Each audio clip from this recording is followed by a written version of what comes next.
se decía, hombre de gran papada que no podía aguantar un caballo no lo aguantaba, por ejemplo, por el peso. ¿Se parece? No se parece. O sea, y de paso, este hombre, Cipriano Catriel, murió a los 37 años. Este que está acá en la foto, tenía más o menos 100 años, cerca de 100 años, y padecía de casi ceguera y a su vez tenía úlcera. O sea que da absolutamente todas las características. Y en los viejos libros, muy viejos, se figura como Juan Catriel, cuando Juan Catriel todavía no estaba, no figuraba en ninguna foto. Entonces este es Juan Catriel, pero Juan Catriel el Viejo, el fundador de la dinastía según lo que se cree. Porque también el problema está en la pronunciación. O sea, la pronunciación es del blanco. El blanco escuchaba y traducía en escritura lo que escuchaba. Entonces, ¿cuál es el problema? A Catriel puede haber sido Catruen también, porque lo escribían con K y con una diéresis arriba de la U. Y está mencionado de diversas maneras. Entonces, uno no sabe dónde es. Entonces, se tomó como iniciador como iniciador a Catriel, a Juan Catriel el Viejo. Ojo de halcón. Catriel, ojo de halcón. Bueno, este es el padre. Juan Manuel Catriel, es el hijo. Figuraban dos Catriel. Este llegó, debía ser el que más poder y el mayor de los dos. Y se llamaban Juan, se ponían Juan por Juan Manuel de Rosa. Porque tenían, primero que el padre aparece en los primeros documentos como trabajando en una estancia que administraba Juan Manuel de Rosa. Entonces lo conocía muy bien. Después termina siendo el cacique aliado, el que llevaba a cabo todo lo que Rosa decía, lo llevaba a cabo con los demás caciques, sin dejar de pensar en las demás tribus, como después hizo Cipriano. A la muerte de Juan Manuel lo reemplaza a su hijo, hasta ahí todo perfecto. Y después, Juan Manuel Catriel tiene 3 hijos y una hija mujer que se llama Marcelina, que no figura en ningún lado, pero que se descubre por los censos de 1895. Bueno, hasta acá tenemos Catriel. ¿Qué hablamos? Lo que ustedes quieran, lo que ustedes pregunten, yo hablo. A partir de acá. ¿Qué quieren saber a partir de ahí? ¿Quién es Cipriano entonces? ¿Quién es Cipriano? ¿Quién es Cipriano Catriel? ¿Qué hizo Cipriano Catriel? ¿Quién es, digamos, de ellos o qué le quieren de ellos? Bueno, vamos a empezar con Cipriano Catriel entonces. Se componían, una tribu se componía de cacique, o sea, vamos a hablar, ya, vos sos Cristo, ¿no? Sí, señor. Lo dijiste loco. Bueno, yo voy a hablar en el idioma que yo sé, pues si no me voy a complicar. Era cacique, era Catriel en este caso. Después estaban los caciques menores, porque dentro de la tribu había otros caciques, o sea, había otras familias. La importancia era según la cantidad de lanzas que tenían. Y esos a su vez también tenían otras familias que eran capitanecos, o sea, era cacique menores, capitanecos. Y después, todo lo demás, chicos y mujeres, era lo que se decía chusma. ¿De dónde salen esos términos? Ni idea, pero bueno, así están en los libros. La chusma, te puedo no. Chusma se le denomina a la gente que no era de lanza. A Vení. esa gente se le llamaba chusma, ¿cierto? Porque tenían los lanceros. Los lanceros son los que iban al frente en las batallas, cuando usted habló del acercamiento con Juan Manuel de Rosa. No se olvide que el hecho grande que tiene los Catriel fue cuando ayudan al Estado argentino ante la avanzada de Calfucurá. Entonces de ahí viene donde el Estado Nacional se siente en deuda con los Catriel al despojarlo de su territorio allá en Azul, ¿no es cierto?, para la conquista del desierto. Eso está escrito, también fundamentado. Por eso es que, no me quiero anticipar, ¿no? Se le debe el territorio que se da por decreto acá. Y Valcheta. Más o menos así. Bueno, yo lo que te quería preguntar, que no sé cómo sale la denominación de chusma.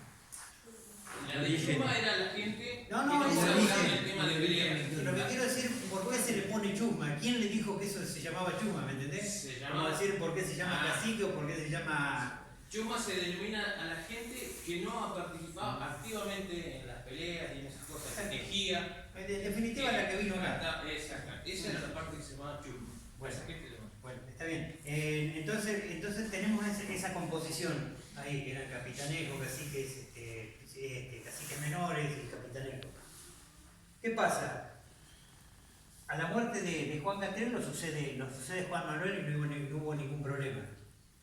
Porque era el hijo mayor, enseguida, pero cuando lo sucede a Juan Manuel Catriel también había como todos los que comandaban después, o sea, caciques menores y capitanejos, tenían que decir sí, lo queremos al cacique. Generalmente no había nunca hubo ningún problema. ¿Qué pasa? Al morir Juan Manuel Catriel, que era 1874, estos dos hijos que eran de la misma madre pensaban absolutamente igual, Marcelino y Juan José. Pensaban en ellos, en su tribu. Pero Cipriano Catriel tenía ganas de ser blanco, le asombraba todo lo que sea blanco, él estaba enamorado de ser blanco, incluso dentro de cuando él llega a ser cacique, yo ahora voy a explicar cómo llega a ser cacique, el gobernador le regala una carroza, y dentro de cuando le regalan la carroza, un carro donde después fue a la revolución del 74, él dice, ya me siento un blanco más. Ese está el texto escrito por él mismo, o por el lenguaraz, no sé, pero la cuestión es que él se sentía blanco. Entonces eso lo habían visto el gobierno, que todavía no había llegado a ser cacique, pero se sentía blanco. Entonces, ¿qué pasa? Cuando muere Juan Manuel Catriel, la sucesión le pertenecía a Juan José, que era el mayor. Supongamos que Juan José no hubiese tenido condiciones para ser cacique, le hubiese correspondido a Marcelino. Sin embargo, cuando muere Juan Manuel Catriel, en Azul se convoca a los capitanejos y se los convoca a todos. Juan José no quiere ir. Se hace una reunión y a todos los que tenían que aceptar a Juan José, porque Juan José era el sucesor sí o sí, porque durante el gobierno del padre él era el que hacía todo, lo que el padre no le delegaba. Lo más importante que delegaba el padre lo hacía Juan José. Cuando muere el padre, el gobierno quiere que fuese Cipriano Catriel el que gobernara. Entonces los convoca a Azul, a todos, y les promete. Les promete tierra, les promete caballos, les promete ganado, les promete todo. ¿Qué pasa? Ellos habían vivido desde 1855, desde la batalla de San Jacinto, habían vivido en paz, o sea, 55, 65, él muere en el 66, hacía 11 años que vivían en paz. Y además tenían hacienda para vender, ellos no comían carne vacuna. Entonces eran hacendados, habían tomado prácticamente la costumbre del criollo, en cierta manera. O sea, habían perdido su cierta identidad, estaban cómodos. ¿Para qué vamos a pelear? Ellos sabían que Juan José no era como el resto, no era como Cipriano. Entonces, cuando se va a votación para ver que no aceptan a Juan José y se va a votación. Y en la votación gana 38-3, gana Cipriano Catriel. ¿Por qué? Porque habían sobornado a los caciques, a los capitanejos. Entonces gana 38-3, gana. Los votos negativos son de Juan José, de Marcelino Catriel y de Cipriano Peralta. Sí, creo que Cipriano Peralta, Cipriano Peralta, creo. No me acuerdo si era Cipriano Peralta o Moreno, pero era Cipriano Peralta. A Cipriano Peralta, después en la Revolución del 74, Catriel lo mata. Cipriano. Entonces, ¿qué pasó? Se llegó de una manera que no tenía que ser la correcta. Fue por primera vez, yo no conozco nada de donde no haya llegado el hijo mayor de los caciques. Pero no era porque no tenía condiciones, sino porque les convenía a Cipriano Catriel. Ni bien Cipriano Catriel toma el mando, lo declaran cacique principal de todas las tribus. Entonces, tres de los caciques menores se quieren separar con toda la tribu y le dicen al jefe de frontera que van a ir a hacer un parlamento en la laguna de Burgos, en Azul. Y entonces cuando están haciendo el parlamento, Cipriano se va junto con el jefe de frontera y los atacan. Los atacan, los dispersan. Los guerreros de lanza van a parar el que no va a parar a Martín García, va a la frontera como guardia. Y el resto de la tribu, o sea, toda la chusma va a parar a manos de Cipriano para aumentar la tribu, cosa que le dieran más cantidad de ración. Y el ganado se lo lleva en ese tiempo, estaba de Liga, el que era el jefe de frontera, se lo lleva al fuerte Blanca Grande. O sea, se quedó con todo el ganado que tenían las tres tribus. Bueno, ahí ya empezó a haber problemas, porque la tribu empezó a ver de que Cipriano, en vez de defenderlo a ellos, a su misma comunidad, estaba defendiendo al blanco. Ese fue el primer problema que tuvo. Después termina aboliendo, como se quejaban, termina aboliendo toda la serie de capitanejos, es más, acá está documentado en un artículo de la prensa, termina aboliendo todos los mandos que venían abajo de él, o sea que se hizo tirano. Y en el año 1873, Calfucurá, enojado porque venían quitándole tierra, invade, enojado porque venían quitándole tierra y enojado con Cipriano, que había hecho eso con las tres tribus, venía invadiendo 25 de mayo, el famoso ataque que paró el cura Vivolini, y se iba para Bolívar. Cuando va a Bolívar, entonces Rivas, que estaba en ese momento como jefe de frontera, no lo iba a poder frenar a Calfucurá. Entonces se le pliega a la tribu de Catriel. Y la tribu de Catriel no quería pelear entre ellos, la tribu de Cipriano. Entonces cuando llega la hora de combatir, muchos no quieren combatir. Y Cipriano le pide a Rivas que le ponga todo un piquete de ejército atrás y el que no quiere combatir lo mataba por la espalda. O sea, es una manera de enterrarse, ¿no? Porque estaba contra su propia gente. ¿Qué hacía Cipriano? Como cada vez tenía más problemas, tenía abolido toda la cadena de mando, entonces puso 50 personas armadas dentro de la toldería y le sacaba las armas a toda la tribu. Entonces la tribu no se podía defender tampoco. Entonces los tenía, ¿por qué? ¿Por qué los tenía? ¿Por qué no los dejaba ir? Porque si uno dice, uy, él quería ser blanco y no lo dejaba ir. Porque cacique sin gente no es cacique. Si uno gobierna y no tiene tribu, no tiene gobierno. O sea, sin gente no hay gobierno. Entonces eso es lo que pasaba. Pero ¿cómo lo agarramos? A Cipriano solo no lo podían agarrar nunca porque tenía la protección de jefe de frontera con el ejército. Entonces jamás estaba solo. Ellos eran los que le proveían las armas.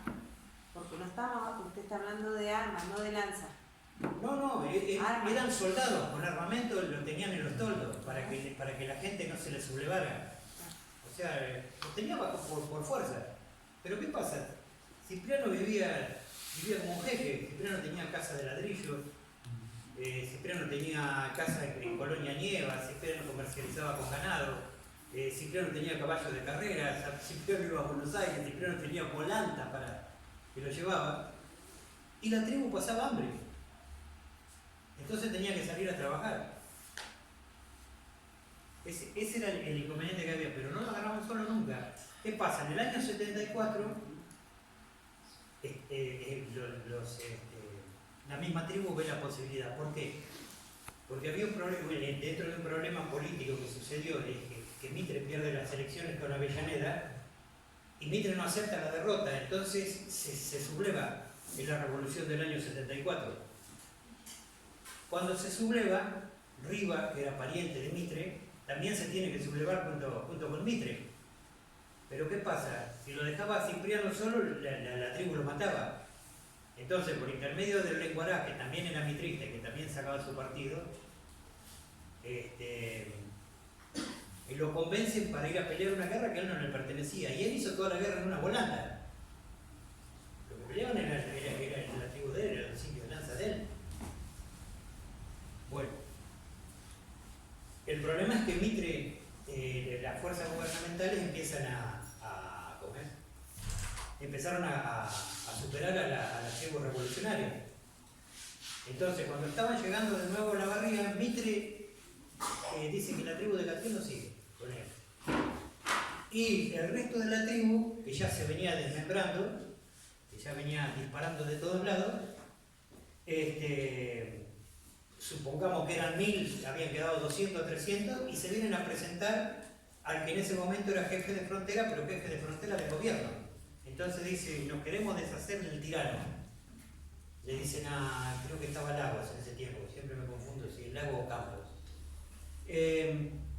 Entonces, claro, sí, ¿cómo no van a aceptar? No tenían que pelear con nadie más, o sea, no tenían que pelear con la tribu. Entonces aceptan, pero Juan José le dice que le tienen que entregar a Cipriano para juzgarlo con las leyes de ellos. Entonces Lagos le entrega a Cipriano Catriel, y Cipriano Catriel no estaba en las Dos Hermanas, sino no en el cerro de las Dos Hermanas, sino en el cerro negro de la barriga. ¿Por qué? Porque ellos vivían por ahí, por esa zona, toda esa zona de serrana era de ellos. Entonces cuando lo van a buscar mandan un parlamentario, que es este tal Peralta, que era el tercero que había votado en contra de Cipriano cuando se hizo la elección. Y cuando le va a pedir la rendición, Cipriano lo hace atar y lo hace degollar por el trompa de orden, que se llamaba, era el apellido Sosa. Se lo llevan a Cipriano, porque no podía con la fuerza del ejército, se lo llevan a la barriga, ahí cerca de la Arroyo de la Parque, que tenía el campamento del ejército, se lo dan a la gente a la misma tribu, y la tribu lo mata a lanzazo, lo degüella, le corta la cabeza a él y al lenguaraz. Le cortan la cabeza a los dos, se lo llevan a Sur y la tiran adentro de la casa del lenguaraz. Por eso los cráneos van a parar después, el cráneo, porque de Avendaño quedó enterrado. El cuerpo de Cipriano no se sabe qué pasó, pero sin embargo la cabeza se la dona el yerno de Avendaño, se la donó al perito Moreno. Entonces desde ahí había quedado en Bariloche. Esa es la historia de Cipriano. ¿Esa es la que recuperaron? ¿Cuál? Eso la recuperaron hace poquito, sí. Porque había dos dando vueltas. Y recuperaron la original después de sacar datos y todo, que también se pelearon entre ellos. Eso no salió en ningún lado, pero conozco una persona descendiente que fue y se agarró una tropada de buses. Bueno, esa es la historia de Cipriano Catriel. Cipriano Catriel, en la última, cuando le cortaron la cabeza, estaba casado con Viviana García. O sea, estaba casado con Viviana García y otras más. Ellos no eran políticos, ellos eran amigos. Entonces, Viviana García estaba embarazada de Cipriano. Y Viviana García el otro año tiene un hijo al que no le pone Catriel, sino que le pone Florencio García, tal cual como le llamaba el padre. El padre de ella se llamaba Florencio García. Esa es la historia de Catriel Cipriano. ¿Está bien? Sí. ¿Algo más? Dos Sí. preguntas. Dale. Si en esta zona tuvo influencia, ¿qué tribu? Si la tribu de Cipriano Catriel tuvo influencia en esta zona, ¿hasta dónde? Y si la tribu Catriel era tribu tehuelche o tribu mapuche.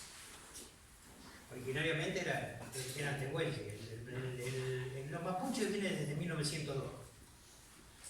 Porque vino un antropólogo chileno y englobó varias tribus, lo englobó el mapuche. A partir de ahí se llama mapuche. Yo no, particularmente, no sé, que quieran creer que es mapuche, no tengo ningún problema. Pero para mí el tehuelche es tehuelche, el picuche es picuche, y no tiene que estar englobado. ¿Por qué? Yo siempre lo explico de la siguiente manera. Picuche, tehuelche, ona, qué sé yo. Son tres. Ahora, a estos tres yo los englobo mapuche. Son los tres mapuches, ¿cierto? Yo extermino esta tribu, tehuelche. Sigue habiendo mapuche. Extermino picuche. Sigue habiendo mapuche. El problema viene si yo extermino a los picuches, por ejemplo. Entonces ahí sí, exterminar a los tehuelches, a los mapuches. Ese es el problema, de apoderarse de la identidad de la persona. Por eso yo siempre les digo que no se dejen llamar mapuches. No son mapuches, son tehuelchos, son pincuches, porque si no terminan las comunidades, van deteriorando las comunidades y siempre sigue habiendo mapuches. Ese es el tema. ¿Y la otra pregunta? Si en esta zona tuvo influencia la tribu de Viviana García, Cipriano Catriel. Cipriano no, porque ya estaba muerto. Influencia, claro, influencia. En el río Colorado. No, para esta zona estaban generalmente gente que dicen venía de Chile, pero que ese territorio en realidad no pertenecía a Chile. Venían a robar, o sea, no pertenecía a nadie. Lo que pasa es que desde Mendoza, Santa Fe, Córdoba, para abajo, eso no tenía, hasta 1879 no tenía dueño. Después que hace la campaña del desierto Roca, resulta que Chile estaba en conflicto con Perú y con Bolivia, estaba en guerra con los dos. Entonces, para mí la campaña de Roca fue un asesinato, un crimen, particularmente. Cada cual puede pensar lo que quiera. Pero se quedaron con... esa fue la oportunidad de quedarse con esas tierras para Argentina y no para Chile. Entonces, claro, si estaban en guerra con Perú y Bolivia, no se iban a meter en guerra también con Argentina. Fue la oportunidad precisa para quedarse con esas tierras. Y en ese momento ellos le llamaban, no me puedo acordar el nombre, estaba haciendo tiempo para acordar el nombre de los que invasores, de los que invadían. ¿Vos te acordás, Hugo, no? Bueno, no importa.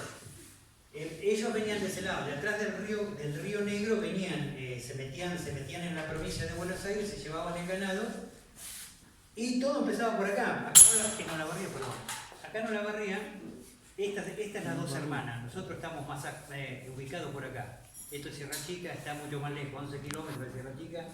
Está Olavarría que debe quedar por acá. ¿Me escuchan, no? Sí. Me quedé cortito. Olavarría está por acá. Entonces, era una rastrillada que entraba por acá y esta es las Dos Hermanas. Acá empieza el camino de los chilenos. Entraba una rastrillada por acá y entraba otra rastrillada por Sierra Chica. Y de ahí se llevaban a Chile todo el ganado. Cuando pasa, era el único camino carretero, inclusive, de ancho. Cuando pasa en 1879, Estanislao Ceballos dice que la profundidad de ese camino tenía 1 metro para abajo. Y eso es piedra. Todo piedra, tenía 1 metro para abajo de tanto que transitaba el ganado. Entonces, en 1855, capaz me fui. ¿Cuál era la pregunta? Ya te la había respondido. Claro, si en esta zona tuvo influencia la tribu de... Claro, bueno, en esta tribu. Acá en Olavarría, hoy es la avenida del Valle por donde pasaban el ganado en Olavarría. Aquí estaba en Olavarría, la avenida del Valle tiene una profundidad que permite pasar, es el único de los 2 lugares que permite pasar el ganado. Puede pasar caballos por todos los lugares, pero el arroyo Tapalqué tiene barranca de 5 metros. Entonces, el único lugar para pasar es esa que era la avenida del Valle, que en realidad era un cauce temporario cada vez que llovía. La barría es un valle, está rodeado todo de montaña. Entonces, cuando llueve, había cañadones temporarios que se llevaban el agua. Eso era peligrosísimo, porque cuando llovía más o menos, entonces se inundaba toda esa zona. Pero por ahí, por ese cañadón, aprovechaban y pasaban el ganado, porque era el lugar bajo. Era un cauce temporario que pasaba para el otro lado. Entonces, ¿qué hacen? De este lado de la barría, del lado oeste, construyen un fuerte sobre la rastrillada del camino de los chilenos. Y de este lado iban a ser el pueblo de Tapalqué, porque a Tapalqué lo iban a cambiar de lugar. Como Tapalqué no crecía, entonces cambiaban al pueblo de Tapalqué, lo cambiaban de lugar y lo metían sobre la rastrillada de los chilenos para controlar el cruce de ganado. ¿Qué pasa? Lo quieren poner acá, pero acá Rosa le había dado toda la tierra esa, se le había dado a Juan Catriel, a perpetuidad. Entonces empieza a haber problemas. Catriel llama al juez de paz de Tapalqué, que Olavarría todavía no se había fundado, parece que. Lo que pasa es que Olavarría después le saca tierra a Tapalqué y Azul para fundarse Olavarría. Y todo lo que yo le estoy diciendo ahora sí queda en tierra de Olavarría hoy. Pero antes era Tapalqué, de este lado, era azul de este lado. Entonces, ¿qué pasa? Tapalqué va a venir acá, el fuerte pero la rastrillada, y la población allá. No le da ni 5 bolillos cuando le llama al juez de paz, y el juez de paz le dice, no, si quiere verme que venga él. Entonces Catriel se va, lo agarra, venían en un carro, lo agarra prisionero y se lo llevan a la toldería Calpucurá, al juez de paz. Y ahí, entonces, entre la presión de los diarios, ¿por qué? Porque hay un hecho puntual en esto. Se habla mucho de la batalla de Sierra Chica, en realidad fue una batalla más. ¿Qué es lo que lo hace importante a la batalla de Sierra Chica en 1855? Resulta que a la caída de Rosa, 2 días después muere Juan Catriel el Viejo. 2 días después de que cae Rosa, en 1852 muere Juan Catriel el Viejo. No lo podían sacar a Rosa del poder. Entonces, no lo podían sacar y se unieron unitarios, le pagaron a Urquiza para traicionarlo, que era federal, y a su vez trajeron parte del ejército de Brasil. ¿Por qué Brasil estaba interesado? Porque Rosa no le permitía el libre navegamiento por los ríos interiores. Entonces, entre esos 3, la batalla de Pavón, los derrotan a los derrotan a Rosa. Claro, pero ninguno pensaba igual. ¿Qué tenía que ver los brasileños con los unitarios? Con Urquiza. Urquiza era federal, los unitarios eran unitarios de toda la vida, y los brasileños lo único que les interesaba era su parte de la navegación interior. ¿Cuánto duró eso? Porque lo habían designado presidente a Urquiza. Entonces, por primera vez había un presidente después de tantos años, porque todo se manejaba por gobernaciones, y después de Rivadavia recién había un presidente. O sea, después de 1926 había un presidente en 1800. Recién había un presidente en 1853. Entonces, ¿qué pasa? Era federal, se hace el pacto de San Nicolás, y en el pacto de San Nicolás era para lograr un acuerdo de todas las provincias, pero en el pacto de San Nicolás se repartía el dinero. En cambio, Buenos Aires perdía poder. ¿Por qué? Porque la renta aduanera era la principal, el principal ingreso de dinero. O sea, ¿cómo sería que varios años después la renta aduanera cuando se ve la renta aduanera de Buenos Aires, era superior no sé cuántas veces a todo lo que generaba el resto de las provincias? Era impresionante. Entonces, como no lo querían repartir, ¿qué hacen? Se sublevan. Y eso es espectacular. Eso está todo en ese libro. Porque inclusive sobornaban a todo el mundo y termina un bloqueo que le impone el gobierno, termina un bloqueo sobre Buenos Aires, porque el jefe de la flota de los federales, que era un norteamericano, le vende la flota a Buenos Aires y se va lleno de plata y le vende, y se termina el bloqueo ahí. Bueno, ¿qué pasa? Entonces, todas las provincias estaban gobernadas por Urquiza, menos la provincia de Buenos Aires, que hace su propia constitución. La provincia de Buenos Aires hace su propia constitución, y esta es la primera derrota que tiene en Sierra Chica. De ahí viene lo grande, lo gigantesco de la imagen que se le da a la batalla de Sierra Chica. Bueno, estábamos contando que pasaba por acá, que habían puesto prisionero al juez de paz. Me pasa que me fui por la rama para poder contar otra cosa. Habían puesto al juez de paz de Tapalqué, se lo habían llevado a la toldería de Calpucurá. Entonces se viene Bartolomé Mitre, que recién creo que pasó en el mismo momento de la firma de la Constitución, o 2 días después de la firma de la Constitución de la provincia de Buenos Aires, toman de reino al juez de paz. Entonces Bartolomé Mitre, que era del Partido Unitario, se viene para formar un ejército azul. ¿Por qué? Porque era impresionante en los diarios, o sea, las crónicas, había cualquier cantidad de diarios, los diarios opositores decían cualquier cantidad de cosas, como tomar preso el prisionero al juez de paz de Tapalqué. Había una presión impresionante. Entonces, como recién se había formado, todos tenían la ambición de llegar políticamente, pero estaba el Partido Autonomista en este momento. Así que se viene Mitre hasta Olavarría, hasta Azul, y forma un ejército. El ejército más grande que se había hecho hasta ese momento. para atacar a Catriel y Cachur, que estaban acá. Como ustedes lo ven en el mapa de la batalla de Sierra Chica, de este lado estaba Catriel, de este lado estaba la tontería Cachur. Estas son las sierras. Y por acá hay toda una serie de sierras en Olavarría que pertenecen al sistema de Tandilla. Y Mitre se vino de noche dando un giro por acá atrás, donde también doblaban las sierras, y se viene por este lado. O sea, hace todo un giro para que no lo vean del otro lado. Y llega hasta acá. Estamos lejos de Sierra Chica. Los vaqueanos estaban de acuerdo para ¿cómo es? Los vaqueanos lo hicieron a propósito, lo hicieron frenar ahí, lo conocían muy bien el sector. Y lo hicieron frenar mucho antes de la sierra, porque la idea de Mitre era llegar cerquita de acá de la sierra y cuando amanecía, cuando las primeras luces del alba, atacar a la tribu.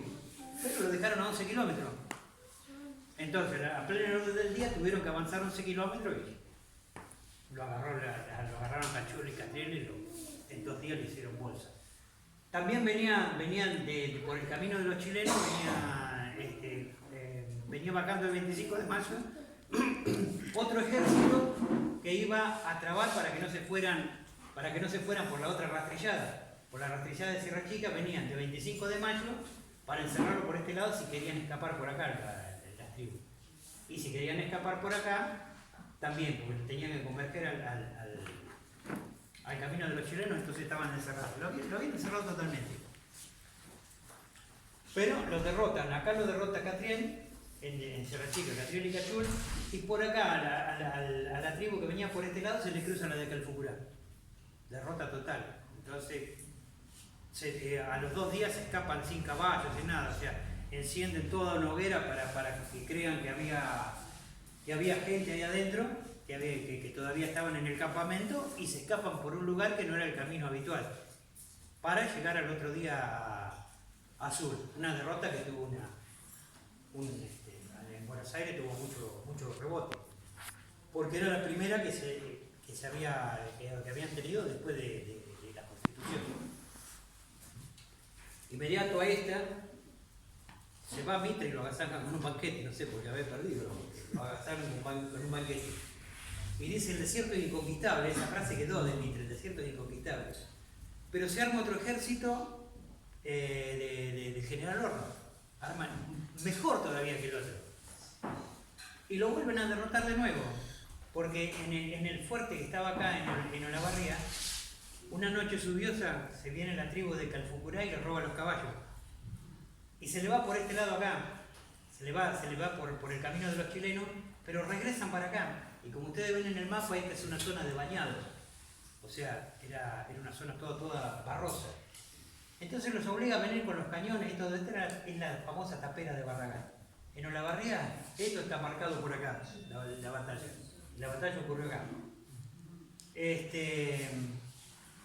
Llegan hasta acá, entonces Calfucurá estaba parado de este lado. Y se hace el que tiene miedo y se va para el lado de la sierra de San Jacinto. Entonces cuando lo ven que está disparando, todos atacan, van a atacarlo y quedan empantanados en medio del pantano barroso. Los caballos indígenas no quedaban empantanados porque lo hacían correr con pialado desde atrás. O sea, le ataban los pies de atrás y lo hacían correr a los saltitos. Entonces estaban acostumbrados a caminar por camino guadaloso, estaban mucho más preparados que los caballos y era el caballo era el único medio que había para poder combatir. En esos años no sé la cantidad de caballos que se perdían, porque lo primero que hacía para voltear al jinete era matar el caballo, entonces era una problemática tremenda. Es un asesinato tremendo. En el parte de guerra dan muy poca gente que había muerto del lado de los criollos, pero en realidad murieron como 600 personas, pero no lo podían decir porque si lo agarraban en Buenos Aires, que habían mandado semejante ejército y mataban 600, ¿sabes qué? Lo rajan a Mitre y a todos los que había, a todos los gobernantes. Por eso los partes de guerra no son certeros. En el parte de guerra dice 3 leguas. Mirá, 3 leguas acá hay una cascada, no, nada que ver. Es menos de 3 leguas en dirección recta. Lo que pasa es que las 3 leguas están dadas. Esa es la batalla de San Jacinto. Ahí tiene que pactar. Ahí ya se terminó. Ya ahí dice, bueno, no. ¿Por qué? Porque la intención de Buenos Aires era correrlos a todos hacia el sur, sacarlos de la provincia de Buenos Aires y reemplazarlos por colonos europeos. A los nativos, a los dueños de la tierra. Nada, no le importaba. Mitre lo quería exterminar. Después de eso, bueno, tiene que pactar. No les quedaba otra. Entonces siguen con el mismo tema de Rosa. ¿Por qué tiene que pactar? Si ya no tenían demasiados problemas. Tienen que pactar porque Buenos Aires seguía estando en guerra todavía. Buenos Aires seguía estando en guerra con la Confederación. Y Urquiza utilizaba Calfugurá para instigar a Buenos Aires. Entonces tenían que repartir las fuerzas y no podían pelear con todas las tribus juntas. Eso dura hasta el 1860, que Mitre, Urquiza lo sobornan a Urquiza y pierde la batalla de Pavón. Entonces ahí sí ya se empieza a organizar Argentina. Entonces, se organiza Argentina, ya hay presidente. No, nos metimos en guerra con los paraguayos que no teníamos nada que ver, vamos a la guerra de la Triple Alianza. Año 64, 65, no me acuerdo, creo que fue el 65. Y lo que parecía una guerra que iba a durar un mes, es una guerra de 5 años. Entonces también tenían que seguir pactando y duramos hasta el año 71. Cuando dura hasta el año 71, los soldados que vuelven con la fiebre amarilla. Se infectaron cualquier cantidad, hubo una cantidad de muertos y ahí nacen los conventillos. ¿Por qué? Porque la gente de mucho poder económico, que tenía unos caserones enormes, se van de las casas y dentro de esas casas empiezan a habitar la gente pobre. Y ahí nacen los conventillos en 1871.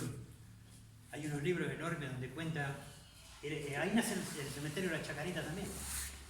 Hacían zanjas y ponían tres cadáveres apilados.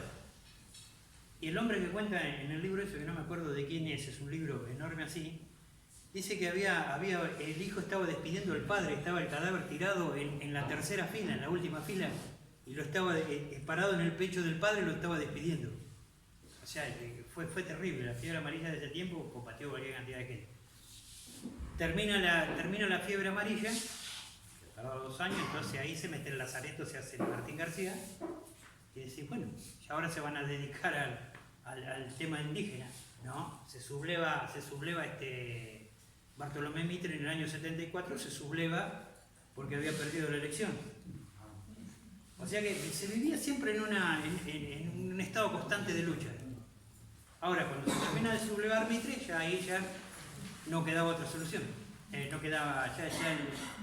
Se había evolucionado mucho tecnológicamente. O sea, los rifles que eran irse al humo, se le decía, ¿ustedes saben por qué se llamaba irse al humo? Irse al humo era porque antiguamente se cargaban las carabinas, se cargaban de frente. Entonces, ¿qué pasaba? Se tardaba un rato en cargar, ¡bum!, tiraba y salía un humito. En el momento que salió el humo había que salir corriendo y tratar de matar al que había tirado. Bueno, entonces ahí había una oportunidad, había un trecho. Cuando empezaron a venir los Remington, que los trajo Sarmiento, pum, pum, pum, tiraban en repetición, entonces mataban a distancia. Esa fue una de las causas porque mataron a tanta cantidad muy pronto. La otra fue el telégrafo, la otra fue los intereses del ferrocarril por pasar por ese lugar. O sea, ¿qué se necesitaba? Se necesitaba pasar desde el puerto de Buenos Aires al puerto de Bahía Blanca. Entonces había que extender el ferrocarril, sí o sí, y el ferrocarril da todo el telégrafo que venía desde Buenos Aires hasta Azul, ese telégrafo lo da el ferrocarril. Y ahí en más, el telégrafo se crea y llega hasta Pigüé. Ahí viene el Malón Grande, año 1875, claro, ya lo habían echado. En el año 75 se hace el Malón Grande porque ya las tierras las querían. Y en el Malón Grande, claro, ¿cómo se iba a poder pelear con tanta cantidad de armamento, con tanta cantidad de tecnología? No se podía. Entonces los empiezan a correr. Ahí es donde empieza a aparecer el tema de Viviana García. Ahí empiezan a sacarlo para el lado de Río Negro. Perdón, sí. yo tengo que preguntarle antes Sí. que venga con lo de Viviana García acá. Sí. Cuando digamos, lo matan a Catriel, que usted decía que queda, ¿cómo quedó la relación? ¿Cómo fue la relación de Viviana García con, que lo que me había dicho, Juan Catriel había quedado No, todavía hay resentimiento entre los descendientes, por lo menos en azul entre los descendientes de Marcelino y de Juan José con los de Cipriano hay un resentimiento enorme.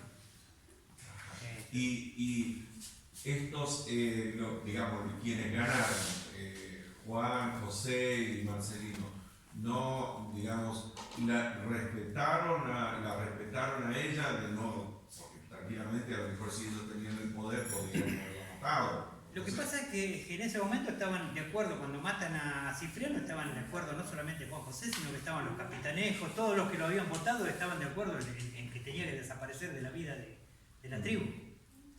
Y Viviana, ahí que, ¿por qué no la matan, por ejemplo? No, porque eso no se lo para ellos el problema era nada más que Cipriano. Cipriano amaba todo lo que era blanco, pero están los documentos, no es que lo diga yo. Acá, mirá. Y con respecto a la descendencia, con esto que dice Víctor, usted dijo que ella estaba embarazada. Estaba embarazada y tuvo un hijo que se llamó Florencio García. Florencio García, y nació allá y murió allá porque aparentemente No. acá Catriel no llegó con... Sí, llegó. Conesa creo que estuvo. Sí, nació en Conesa. Claro, Florencio García nació, sí, en General Conesa, en 1875. O sea, él está bautizado en Conesa. No sé si en 1875 tiene que haber Y nacido. a Catriel, acá, a nuestra zona, ¿llegó con ese hijo? No. Porque Sí, supuestamente estuvo con Jacinto con... Llegó con ese hijo y creo que se volvió azul. Con el padre. No hay. No, y si el padre había muerto, supuestamente, era si era el hijo de Ellos Cipriano. vivían, en el 95 vivían en Coronel Pringle, vivían todos juntos, acá en Adolfo Alsina. Acá está, este es el censo de 1895, Coronel Pringle, partido de Adolfo Alsina, vivía García Viviana de 50 años, con Juan Cortés de 50 años, Juan Claro, Cortés que ganadero. ellos sí, ahí con él vino que se hizo matrimonio. Que tiene conocimiento. Y vivía con Froilán Cortés, que tenía 12, vivía con Florencio García, que tenía 20, y vivía con Jacinto Cortés. A los 20 años era soltero todavía, Florencio García. Florencio. O sea que vivió, sí, no se murió en el camino, nada.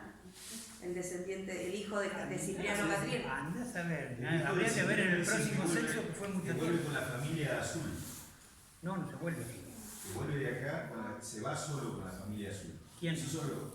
El hijo que tiene con Cipriano Catriel y Viviana. ¿Con cuál familia?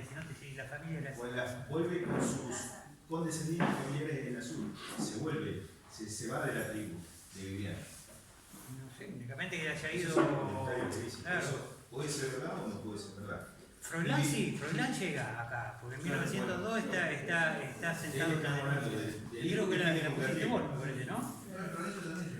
Sí, Florencio seguro. No sé, Florencio no sé. No se sabe, no sí. lo tengo bien. No hay referencia. Ahí Hugo, que lo investigó, dice que sí, que llegó acá. El hijo de Catriel llegó a Catriel con Viviana. Sí, yo lo sé por documentación. No, por eso, porque no, o sea, nunca supe que te había... Pero, o sea, yo quiero la documentación. Sí. Y llega acá. Llega con 11 personas. Creo que. Y Viviana era cautiva, Era cautiva, sí. junto con su hermana. Exacto. Su hermana vuelve con el padre García, pero. No, el padre lo habían matado. Bueno, pero vuelve, según dice, una de las la hermana de que es cautiva con Viviana, Sí. vuelve Sí. con su familia, porque Sí. eran de origen españoles. Pero vuelve desde azul, no es que Está bien, sí, vuelve. Viviana, una vez que fueron recuperadas las dos, Sí. Viviana vuelve otra vez de vuelta a la tribu. Sí. Y ahí se viene para acá. Pero eran cautivas las dos. Viviana y Mercedes creo que se llama la hermana. No me acuerdo cómo se llaman, ahora no me acuerdo. Pero bueno, estábamos en eso. Sí, ahí se la cautivan cuando fue la batalla de Sierra Leona, 1855. Ahí hay un malón en azul y matan al padre. La madre no sé, capaz que la madre estaba viva, no tengo idea de lo que pasó con la madre, sí que habían matado al padre. O capaz que cautivaron a la madre también, no sé, ni idea tengo. O capaz que la madre había muerto, no sé. Viste, cuando no hay documentación no podés hablar viste, por ahí hay gente que habla y habla de gusto nomás, pero yo, Se hablaba de la aristocracia del padre, que era terrateniente, que habían ahí algunas deudas con los Catriel. Y los comerciales. y por eso, No, y por eso la tomaron cautiva a Viviana y a su hermana. Ahí es donde arranca. No, por eso mataron a cualquier cantidad de gente. Lo que pasa es que el 55 fue una cosa de locos, ¿viste? Los querían echar. Hacía menos de un año, o sea, hacía días que se había firmado la Constitución de Buenos Bueno, Aires. pero es lo que dice usted, cuando empezaron a traer gente europea Colonos. a ocupar esos lugares, Querían es ocupar. como que se sentía también esos nativos se sentían traicionados en ese lugar. Y bueno, Sí. por eso surgió lo que surgió el tema de. Y hubieron muchas referencias de cautividad y de tomar gente cautiva así. Sí. Lo que pasa es que yo Era no como trofeo de guerra que tomaban las tribus en ese tiempo por la injusticia que había. Ellos no mataban chicos, por ejemplo, que sí lo hacían, No, creo sí. mujeres y chicos no mataban. Ellos tenían mataban nada más que a la gente que de pelea, o sea, mataban al que tenía fuerza. Eran igualitarios, cosa que no tenían los españoles, los criollos. Los criollos eran terribles, agarraban. No sé si Ramallón creo que es. Ramallón le cuenta a una persona lo que hicieron en la batalla, en la conquista del desierto. Dice que venían corriendo y trataban de cortarle la cabeza a los chicos, o los pasaban, o los enganchaban, se los llevaban colgados del sable. Y venían corriendo a la carrera y entonces los nativos que quedaban, que estaban indefensos, le decían, Winca no sé qué, pero Winca, lo puteaban, como que lo puteaban, ¿viste? Pero no sé cómo era. Y venían y los abrían en dos, le tiraban de lejos para ver quién mataba más. Fue una matanza que no se contó nunca. Y Ramallón... Un holocausto copiado del gran país del norte, eso se hacía Claro, así, claro. que se abocaban desde el norte hacia el sur. Lo que Era pasa más de es lo que mismo. Roca tomó todo lo que se hizo en Estados Unidos. Exacto. En Estados Unidos es exactamente lo mismo. Se agarraba a los chicos, que era inglés, no tampoco era norteamericano, el sistema era inglés, porque los ingleses lo hicieron en Australia ese sistema. Separaban a los chicos de las familias grandes, entonces le enseñaban el idioma inglés. ¿Qué pasa? Le enseñaron el idioma inglés, los chicos cuando eran grandes no se podían comunicar con la gente de ellos. Y así tomaron Australia. O sea que no es una cosa que pasó solamente acá, pasaba en todos lados. Volviendo sí. a la pregunta que había hecho Néstor con relación a Viviana García. Sí. Cuando no me cuadra tampoco ahí, Sí, se sí. muere Cipriano, Sí. Viviana queda allá en Azul. Sí. Y la familia de los Catriel no la ignoran a Viviana prácticamente. ¿Cómo ella viene para acá? ¿Tiene conocimiento de eso? No, lo que pasa es que, o sea, se nota... Perdóneme, Sí. la parte que quiere decir Marta es, no es que estaban ellos para ignorarse ni nada, estaban ya siendo, la mayoría quedando presos. No se olvide No que estaba el muchos Martín están García, en los Martín hermanos. García y todo eso. Claro, no, pero lo que pasa es que hay un periodo entre el degüello de Cipriano, que ocurrió en el 74. En el 75, vos fíjate, vamos a sacar esta cuenta. Viviana estaba embarazada de un día, por hacerlo, de un día. Desde el 24 de noviembre hasta diciembre del 75, vos tenés un año, o sea que lo tuvo que haber tenido en Azul, no en Conesa. En Conesa lo bautizaron durante la campaña del desierto, por eso ponen Conesa ahí. Pero ese chico nació en Azul. ¿Viste? No sé si me interpretás, ¿sí? No, sí, quiero digo, decir? lo que yo lo entiendo es la pregunta de ella. Sí. La que ella le pregunta si la familia, tampoco era familia como somos nosotros ahora, sino que ya la enemistad entre los hermanos era existente desde Claro. antes, Sí, no sí, había sí. esa relación que podemos tener entre parientes Ahora. nosotros. Claro, Ahora, estos dos hermanos eran hijos de una misma madre, y Cipriano no, Cipriano era de otra madre. Pero también pensaba distinto, muy distinto. Claro. O sea, Cipriano fue una cosa, dentro del mundo nativo fue una cosa extraordinaria. Yo conozco un solo caso que está en los libros salesianos de Chile, que ejecutaron también a un cacique, pero es el único antecedente que encontré de todo lo que había revisado. Los salesianos anotaban día por día cada cosa. Y usted, por ejemplo, de Viviana García, ¿qué otras cosas? Porque en realidad nosotros, si nos ponemos a pensar por la historia nuestra, Catriel es el nombre nada más. Nosotros acá lo que nos interesaría saber y tener más conocimiento es sobre Viviana García. Claro, ¿Usted tiene algo más de Viviana García con respecto a cuando se vino? por eso tuvimos que llegar, para poder llegar ahí tuvimos que llegar a ver cómo mataron a Cipriano. Está bien. Entonces, porque si no habían cono hubiesen llegado todos juntos, pero resulta que uno llega a Patagonia y el otro llega a Conesa.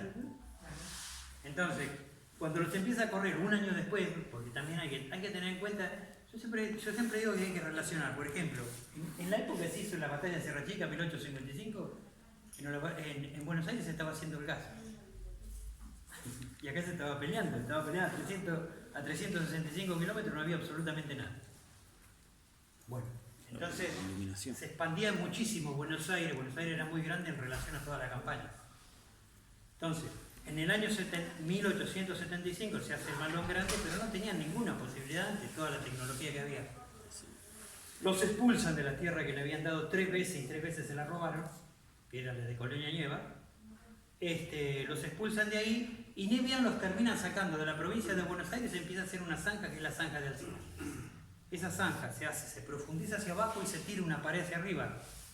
Entonces, era el metro, supongamos, por ponerle para abajo más 2 metros de tierra eran 3. Se podía pasar a caballo o a pie, pero no se podía pasar ganado. Entonces, ¿qué pasa? Empiezan a pasar hambre. Cuando la campaña del desierto es una matanza. Murió un soldado solo y porque se ahogó, cruzando el río Negro. Entonces no puede morir una sola persona. Fueron a tirotearlo, a matar a toda la gente. La campaña del desierto fue eso. ¿Y por qué se hizo en invierno? Se podía haber hecho en verano. Roca llegó en una carreta hasta el río Negro y no cruzó ningún nativo. Todos los nativos que mataron, los mataron después, pero Roca no estaba. Roca se bajaba de la carreta para sacarse la foto en el caballo. La famosa campaña del desierto le dio la presidencia de la nación. Bueno, vamos a seguir así te doy, porque vos querés saber de Viviana García, está. Claro, sí. A ver. Claro, pero teníamos que llegar hasta ahí para salir pero está inclusive. bien. Pensé que solamente, porque no sé de qué trata su libro, pensé que solamente era la historia de los Catriel como varón.